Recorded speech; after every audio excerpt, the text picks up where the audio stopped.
ವೀಕ್ಷಕರೇ, ನೀವು ನೋಡ್ತಾ ಇರೋದು ಮುಳಬಾಗ್ಲು ನ್ಯೂಸ್ ಯೂಟ್ಯೂಬ್ ಚಾನಲ್. ಇಂಥ ಸುದ್ದಿಗಳು ನಿಮಗೆ ಬೇಕು ಅಂದರೆ ಈಗಲೇ ಸಬ್ಸ್ಕ್ರೈಬ್ ಮಾಡ್ಕೊಳ್ಳಿ. ಜೊತೆಗೆ ಯಾವ ನ್ಯೂಸ್ಗಳನ್ನು ಕೂಡ ಮಿಸ್ ಮಾಡ್ಕೋಬೇಡಿ ಅಂತ ಹೇಳ್ತಾ ಇದ್ದೀನಿ. ಇದು ಮುಳಬಾಗ್ಲು ನ್ಯೂಸ್ ಯೂಟ್ಯೂಬ್ ಚಾನಲ್.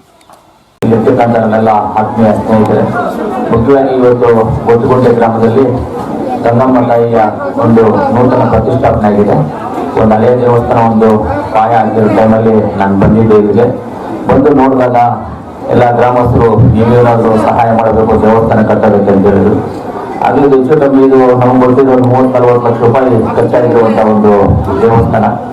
ಅದರಲ್ಲಿ ಏನೋ ನಮ್ಮ ಸೇವೆಯನ್ನು ಸ್ವಲ್ಪ ಸೇವೆ ಮಾಡಬೇಕು ದೇವಸ್ಥಾನ ಕಾರ್ಯಗಳಿಗೆ ಅಂತ ನನ್ನ ಸೇವೆಯನ್ನು ಮಾಡಿದ್ದೀನಿ.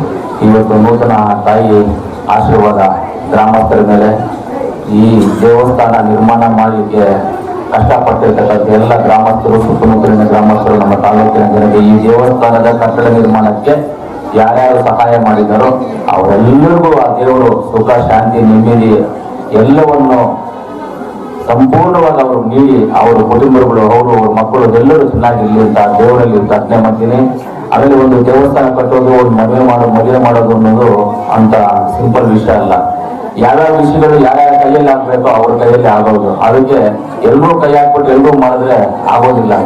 ಅದಕ್ಕೆ ಅಂತ ಒಬ್ಬರು ಕೈ ಹಾಕಿದಾಗ ಆ ಕೆಲಸ ಆಗುತ್ತೆ. ಆ ತರ ಈ ದೇವಿ ಇವತ್ತು ಗ್ರಾಮಸ್ಥರೆಲ್ಲರೂ ಸೇರಿ ಎಲ್ಲರೂ ಮುಖ್ಯವಾಗಿ ದೇವಸ್ಥಾನದ ವಿಷಯದಲ್ಲಿ ನಮ್ಮ ಗೊತ್ತುಗುಂಟೆ ನಾರಾಯಣಣ್ಣನವರು ತುಂಬಾ ಸರಿ ನನ್ನ ಹತ್ರ ಮಾತಾಡಿದ್ರು, ಜಲ್ದಿ ಕಂಪ್ಲೀಟ್ ಮಾಡ್ಬೇಕಪ್ಪ ಊರಲ್ಲಿ ದೇವಸ್ಥಾನ ಅಂತ ತುಂಬಾ ಆಸಕ್ತಿ ವಹಿಸಿದೆ.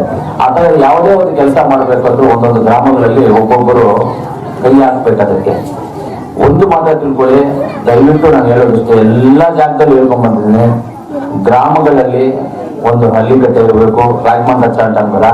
ఆ రాజమాన్ రచ ఉండాల, ఊర్లో దేవస్థానం ఉండాల. ఇవి చాలా ముఖ్యమైన ఊరికి వచ్చేసి ఏమంటే ఒక పెద్దోళ్ళు వయసు అక్కడ కూర్చొనికి మాట్లాడేకో, లేదా ఎవరన్నా ఒక పాటలు పాడేవాడు ఉంటారు, ఒక అరికట్ పాడేవాడు ఉంటారు. ఇంకా ఎవరన్నా ఉండే వాళ్ళకి ఒక దేవస్థానం ముందుకు పోకొని పాడేదానికి ఉండేదానికి మంచి జాగా లేదంట. ఇట్లా అంతా ఉండాలనేది మా అభిప్రాయము. దానికే మన తాలూకు ఏడన్నా కానీ ఒక దేవస్థానం కడతాము అన్నప్పుడు మా చేతిలో అనేటు సహాయము మేము చేస్తాం కనుక నేను చేయగలకు 7 దేవస్థానాలు కూడా సహాయాలు అందినాయి. అట్లా అన్ని దేవస్థానాలు చేస్తాము.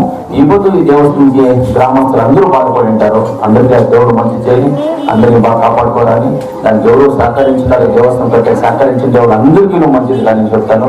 ముఖ్యంగా ఈ దేవస్థానం సహాయం చేసేటటువంటి బాగా మంచిది. ఇలా దేవుడు కాపాడే ఇంకా ఇట్లా కార్యాలు, అనేకమైన కార్యాలు దేవస్థానాలు ప్రతిష్టాపన చేసేసి ఇట్లా దేవస్థానాలు అభివృద్ధి అయితే వాళ్ళ సహకారం అప్పుడు ఉండాలంటే ఆ దేవుడు ఇంకా వాళ్ళకి ఆశీర్వాదం చేయాలి. ఆ దేవుడిని ప్రార్థిస్తూ నేను ఇంకా నాకు 4వ కార్యక్రమాలు ఇవాళ మా ఊర్లో కూడా దేవుడు కొద్ది మా ఊరిని గంగం పూజ పొద్దు నేను ఊరికి పోవాలా. ఇంకా 2-3 కార్యక్రమాలు ఉంటాయి, అవి పోవాలా.